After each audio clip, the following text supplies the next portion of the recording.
안녕하세요. 반갑습니다. 네, 안녕하십니까.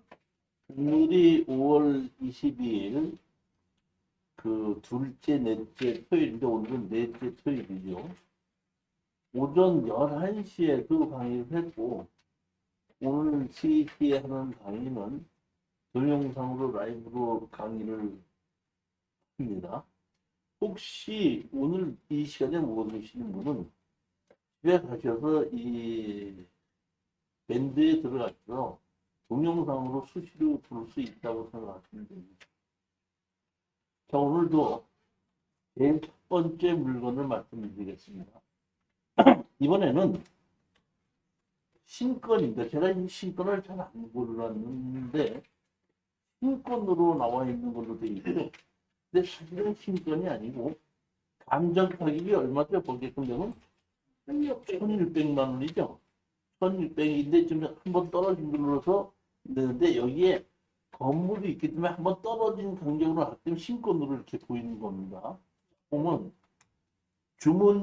주문진인데 우선 물건을 설명을 드리자면은 대지가 약 한 50여 평에 무허가 건물이 지어져 있습니다. 근데 건물은 매각 제외고 토지의 지분인데 약 5분의 2 정도의 지분이 경매로 나왔는데 강제 경매로 나왔습니다. 강제 경매로 나온 것을 보게끔 되면 여기 약 500만 원 정도로 해서 최병철 지분을 얻는다. 강제 경매로 신청을 한 겁니다. 따라서 만약의 경우에 신용보증금리에서 최병철 지분을 500만 원을 강제 경매를 집어넣는데 일반 경매의 경우에는 낙찰을 받더라도 이 잔금을 내기 전까지 그 500만 원을 이 최병철 분이 갚으면은 취하가 돼버립니다. 그러면은 법원에서 연락이 와요. 취하가 됐으니까 입찰보증금 가져가라고. 근데 강제 경매의 경우에 낙찰을 받고 난 다음에 빚을 갚게끔 되면은 바로 취하되지 않고 법원에서 낙찰 받은 사람에게 취하 동의서를 받아오십시오 이렇게 얘기를 합니다. 그러면 걔가 왜 이런 얘기를 하냐면 강제 경매 500만 원 정도라면은 취하할 확률이 높다는 겁니다.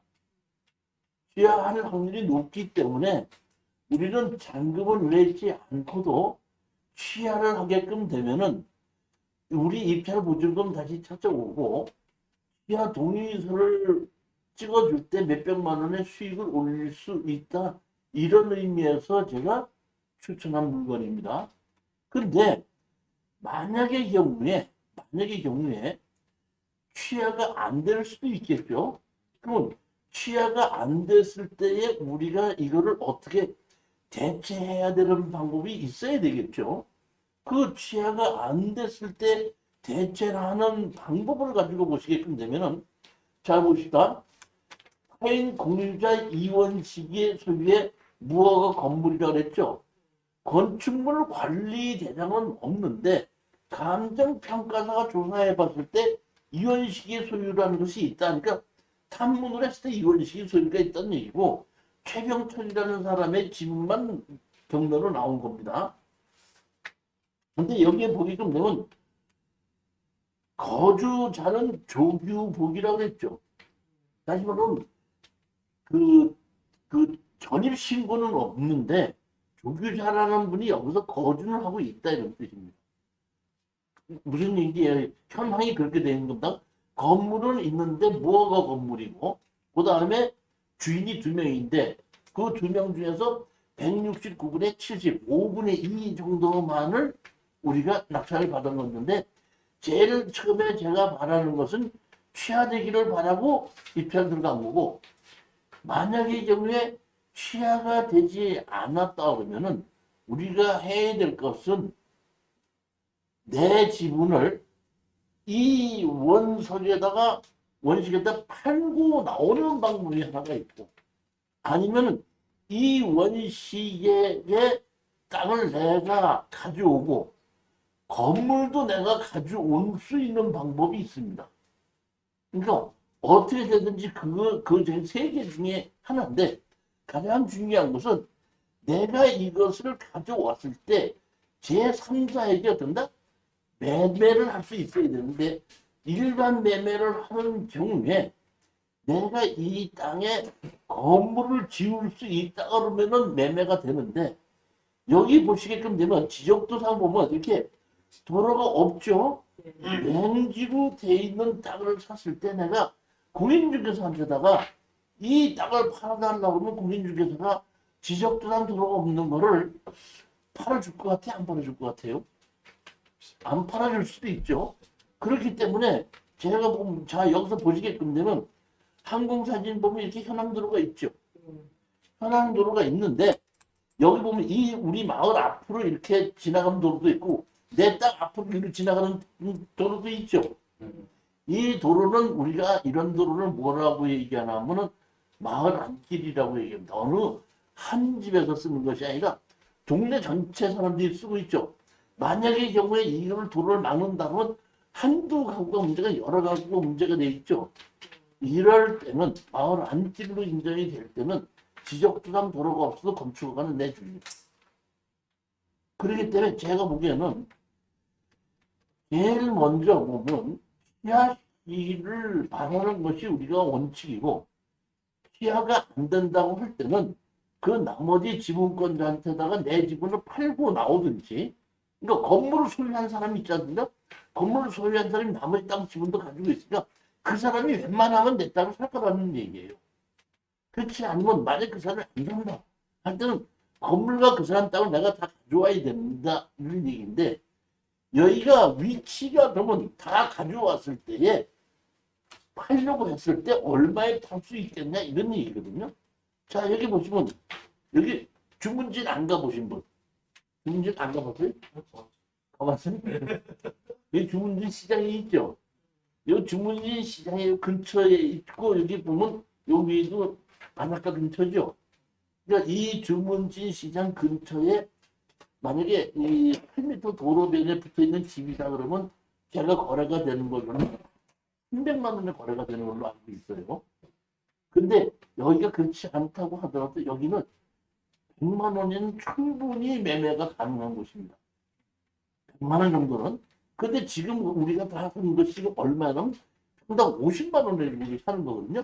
그러니까 가장 쉬운 것은 취하시키게끔 됐을 때 우리 자금 내지 않니하고 2, 300만 원 그냥 취하 동의서 찍어주는 걸로 가져오는 거고 그렇지 않은 경우에는 그 지분권자인데 그 내 지분 얼마에 좀 사줘라 해서 팔고 빠져나오는 방법이 있고 만약에 그렇지 않을 때는 상대편 지분도 가져오고 건물도 내 걸로 가져오게끔 다 만들어서 받았을 때는 평당 한 100여만 원 정도는 받을 수 있다. 그러니까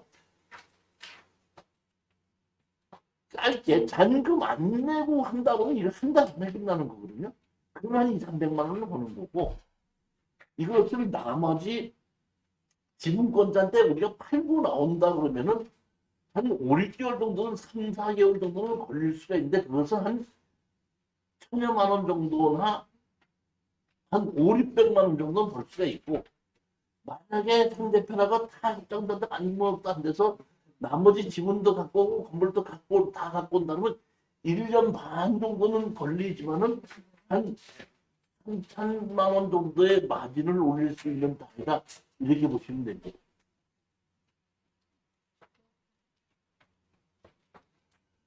자 이번에는 두 번째 물건을 보시겠습니다.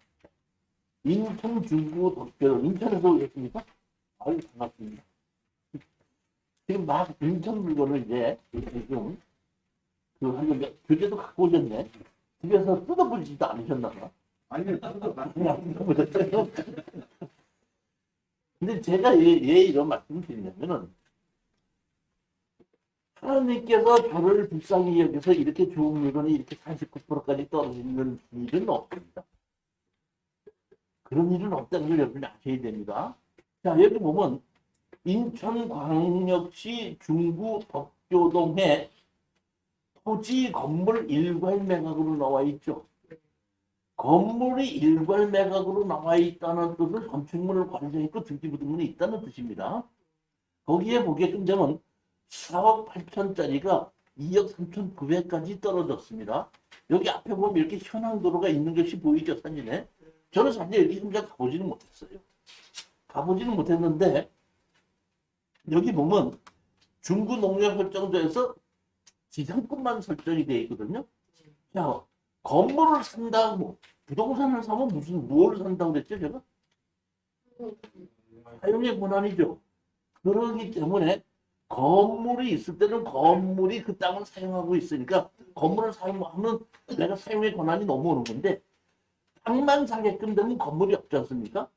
그렇기 때문에 돈을 빌려주는 곳은 은행에서 반드시 지상권을 설정해 사용의 권한을 돈을 잡아놓는 겁니다. 그러니까 땅 자체가 돈이 되는 것이 아니라 뭐가 돈이 되는 건다? 사용의 권한이 돈이 되기 때문에 제가 보기엔 먼저 중구농협협정제에서 설정을 하면서 지상권 설정을 했는데 그것이 이렇게 옮겨간 것 같아요. 옮겨가면서 지상권은 내비로 두고 그런다 설정권만 옮겨갔기 때문에 이것이 경매가 진행되면서 이 지상권은 자동으로 된다 소멸이 된다 이런 뜻입니다. 자, 그런데 토지 건물이 나왔는데 여기가 상당히 좋은 곳입니다. 위치가 어딘지 한번 잠깐 보고 시작을 할까요, 먼저?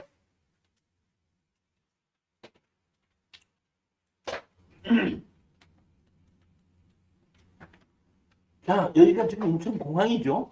오른쪽.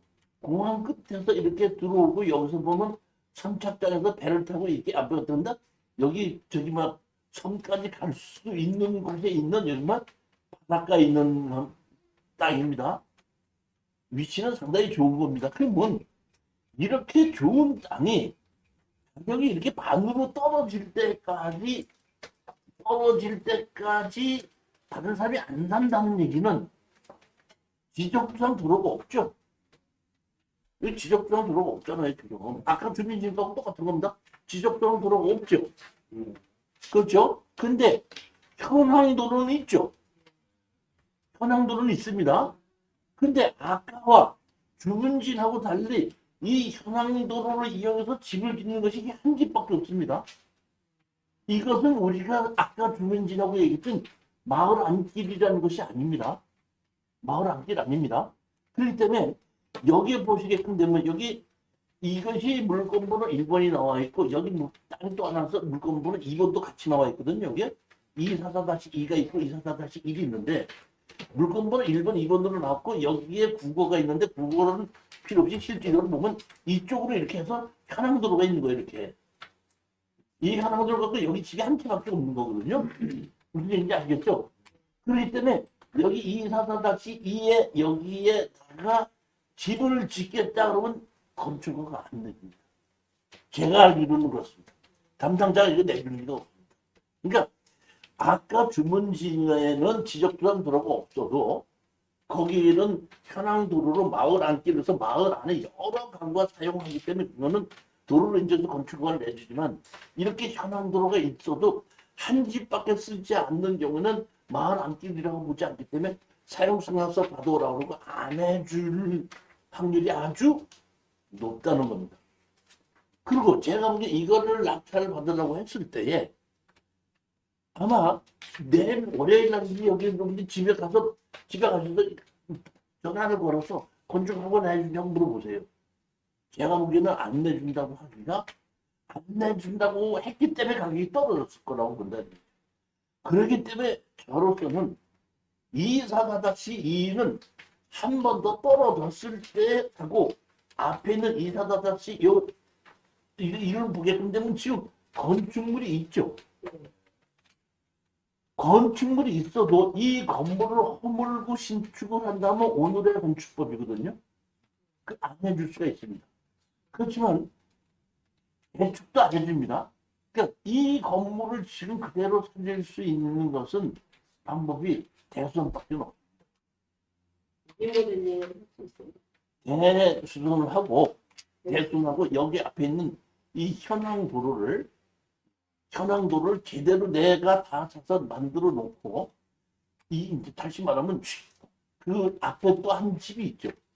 그 집에서 이 도로를 정식으로 만들 수 있게끔 만들어야지만이 이것이 가능하기 때문에 그냥 무조건 담당자가 건축가가 안 내준다고 해서 무조건 또 안 들어가도 안 되는 거고, 그거는 어느 정도 감안을 해서 내가 이것을 허가를 받는 것을 된다? 한번 합주어서 1년 정도가 걸리더라도 해결하겠다 이런 마음 먹고 앞에 거 먼저 낙찰 받고 뒤에 거 후에 것까지 다시 낙찰 받아서 거기를 그것을 한번 처리해 보는 것이 어떤가 이런 생각이 드는 겁니다. 제일 첫 번째 못하면 되면 진흙도가 없다고 하더라도 제일 먼저 이 앞에 것은 또 뒤에 것도 마찬가지거든요. 내가 현황도로 앞에 우리 땅에 있다고 해서 막아버리지 않습니까? 그러면 우리 땅 지나가서 한 사람이 집이 있죠. 그럼 그 사람은 우리가 막아버리면 못 되니까 아닙니까? 그러면 그 사람은 바로 뭐냐면 주의토지 통행권으로 된다? 소송을 할 수가 있고, 주의토지 통행권으로 소송을 하면 무조건 도로 내줘야 돼. 그럼 우리는 도로를 우리 땅을 다 내준다는 얘기는 그 사람에게 우리가 도로 팔 수 있다는 뜻이죠. 그리고 그 사람은 그걸 정식으로 도로를 만들었다는 뜻이죠. 그럼 우리 땅도 도로가 만들어진다 이렇게 보시면 됩니다. 시간은 걸리긴 무슨 걸리겠지만 오늘 제가 물건을 이런 물건 두 개를 고른 거거든요. 그러니까 조금 제가 판단했을 때 요새 그 한 3개월 전인가 누가 이제 저 등록을 하고 60만 원을 내고 제가 메일을 보내주면 오지는 않습니다. 메일을 보내주면 그분이 유튜브 하시는 분이 내가 방송만 여기 한 번은 같이 방송을 해버리더구만. 그냥 돈 안 받고 이거 들어가거든요. 그러다 보니까 요 며칠 보냈던 제 이 특수경매 물건이 내 물건이 10대 1씩 붙어요. 조금 그렇게 하고 나중에 우리 또 초년생들 중에서 보면 낙찰을 받고 그 뒤처리를 못해갖고 또 등록을 해갖고 와서 누구누구한테서 추천을 받아서 이거 했는데 이거 저기 해결해 주십시오. 나한테 하시는 분이 좀 두 분이나 있습니다 지금. 그러니까 나한테 오기 전에 먼저 다른 곳에서 추천해갖고 낙찰 받았는데 그분이 해결해 주지 않다니까 나한테 와서 해결해달라고 좀 해준 두 건이 있거든요. 그건. 지금 그래서 조금 제가 좀 그렇게 쉽지 않은 물건을 좀 고르는 거예요. 지금. 지금 제 이런 것은 웬만하게끔 도로에 대한 걸 알고 자신 있는 사람 아니면 이런 건 못 고르는 거예요.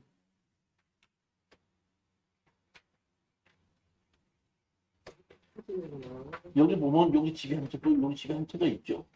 우리 땅을 지나서 여기 들어가는 겁니다. 이게 위치가. 여기에 물건번 하나, 여기 물건번 하나, 1번, 2번 이렇게 나온 겁니다. 이해가 가셨죠? 여기 부거가 이렇게 하나가 있습니다.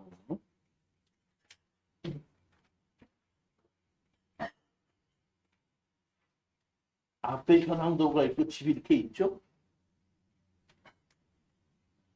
앞에 이렇게 정자도 있습니다. 보면은. 그러니까 이것이 현황도로만 있고 지적도상 도로가 없고 거기에 마을 안집이 아니고 마지막 맨 끝에 집 하나만 사용하는 거기 때문에 담당자가 건축업을 안 내준다는 것 때문에 가격이 떨어지는 것이지 이런 곳에 이런 땅이 이렇게 가격이 안 떨어진다는 거.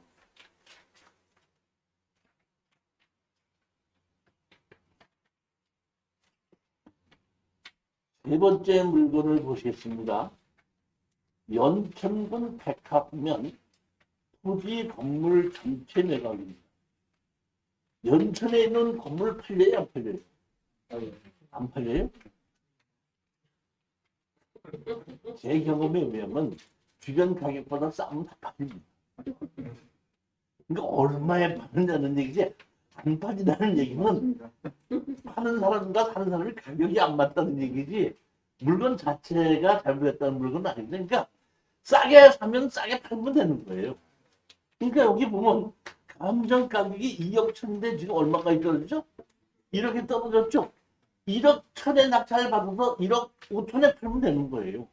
1억 3천에 낙찰 받아서 1억 5천에 팔면 되는 거예요. 그러니까 2억에는 안 팔려도 1억 5천에 팔린다 이런 얘기거든요. 자, 그럼 1억 5천에 팔리겠느냐? 그럼 왜 이 사람들은 팔지 않고 경매로 나왔느냐? 그럼 그냥 팔면 되지 않냐 이런 얘기인데, 자, 한번 보시겠습니다. 여기는 토지, 건물 아무 문제가 없습니다. 그 다음에 전입자도 없습니다. 대행력 있는 임차인도 없고 전입자도 없습니다. 뒤에 있습니다, 그냥. 근데 임의 경매로 나왔다는 얘기는 돈이 없다는 뜻입니다. 강제 경매가 아닙니다. 임의 경매로 나왔다는 거는 설정됐다가 나 돈 못 갚는다고 자빠진 거 아닙니까, 지금. 그렇게 경매가 나왔기 때문에 이거는 이 집에 관련된 사람과 협작으로 팔 수 있는 확률은 없는 걸로 봐야 되는 겁니다. 근데 여기 보면 유영군, 유정목, 유정혜 이렇게 세 명이 3분의 1을 갖고 있죠. 그렇죠? 그런데 여기 뭐 농협협동조합에서 유영군 등 해가지고 지금 경매를 넣죠. 저는 이렇게 봅니다. 이 집에 여기에 상속받기 전에 부모가 살고 있었다. 엄마가 살고 있었다. 엄마가 살고 있으면서 설정했다. 엄마가 돌아가셨다. 자식들은 다른 곳에 있다. 여기에 이 집을 담보로 받은 이 담보를 갚고자 하는 자식이 없다. 아이 그냥 경매로 던져서 끝내버리고 말자. 저는 이렇게 판단하는 거예요. 그렇기 때문에 이것을 비싸게 받으면 우리가 팔지는 어렵겠지만은 반 가격으로 떨어졌을 때 사서 파는 데는 아무 지장이 없는 걸로 판단했는데 그 원인은 이것을 보고 집 상태가 상당히 좋죠. 그렇죠? 그러니까 감전 가격에 70%나 75%에 내놓는다 그러면은 얼마든지 팔릴 수 있는 위치와 건물이라고 보거든요. 그러니까 우리는 지금 49%까지 떨어졌으니까 55%의 낙찰을 받을 것이냐, 60%에 받을 것이냐, 65%에 받을 것이냐 해서 75%에 팔을 것이냐, 80%에 팔 것이냐만 결정하면 되는 겁니다.